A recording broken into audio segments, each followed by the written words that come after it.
In the conventional chair, there are a variety of styles. This chair is made from shaped pieces, in many cases with the aid of hand tools, and finally assembled by hand. Here is a chair of modern design, which is the product of more mechanization. The parts are machine formed. They still require some hand finishing and hand assembly. Now, here is the chair designed for continuous automatic production. A fresh approach to chair design is taken. The hand operations are designed out, and the material is molded with integral color and perfect surface.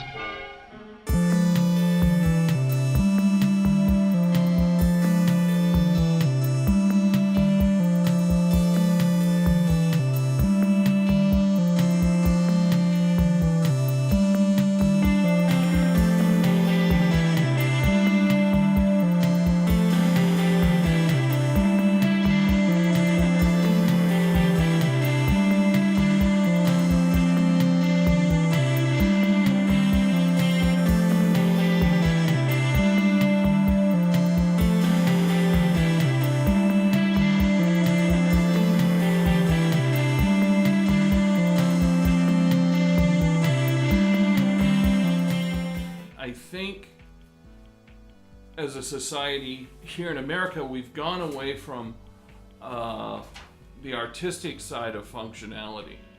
And I just think that we don't need to do that. When we mass produce things, they lose a certain amount of charm. I've been a woodworker for probably about 20 years. Mostly I build jewelry boxes. I build a thing called salt cellars. I like to get into furniture, and then I also do some things I call whimsies, which are more art for art's sake than they are functional pieces. So this stuff is just killer. Look at that. That's the natural color. Well, the one thing that is unique, I guess, about Peterman Lumber is we've always really taken the customer's needs and what they're looking for to heart. They come to us like, hey, this is what's going on with us, and we research it and we bring in the product for them. It's more like we're supplying them with what they're asking for. We're not supplying what we think they need. The next thing I need to do is make sure it's straight and not twisted or warped. Do it by sighting down the board.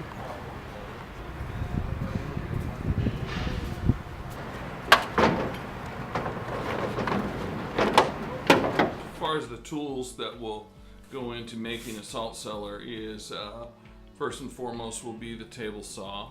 We'll use clamps, a couple of different kinds of clamps. The sanders, we'll use the chop saw, several different grits of sandpaper. We'll use a bevel chisel.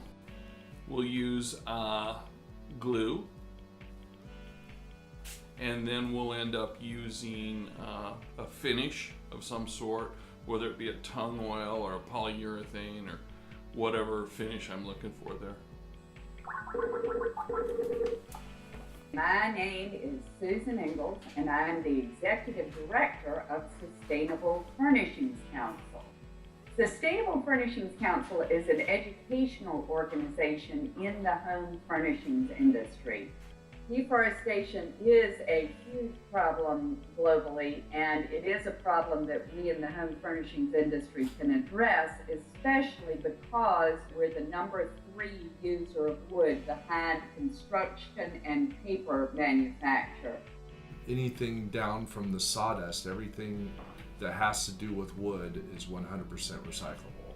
And you can't say that about a lot of the resources out there. This is a salt cellar or a salt box. We're going to make the salt cellar out of bird's eye maple. You can actually see the little bird's eyes in it. This is going to be the outside. It has the most grain and pattern. This will be the inside. We're going to take a groove out here which is called a dado, that will be big enough to accommodate this piece of birch ply, like so. Okay, again, we got to remember this is the bottom, this is the outside, so we have to come in from here, and we'll make our first cut. Okay, that's nice. So we'll use this now as a template for the next three pieces. So let's line them up so that the grain matches. It gives you the illusion that you chop this off a square piece and hollowed out the center. Now we're ready to glue up the case. I try to concentrate the glue towards the center of the piece so the squeeze out coming out of the edges isn't too great.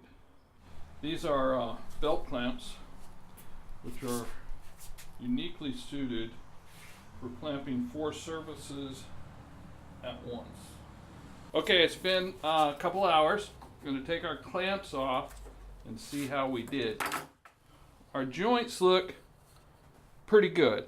And here you can see what I've been talking about, squeeze out. This is a beveled chisel. You can see it's not straight across, it's on an angle, which makes it perfect for getting into corners here. Okay, now we can go ahead and cut and fit our bottom.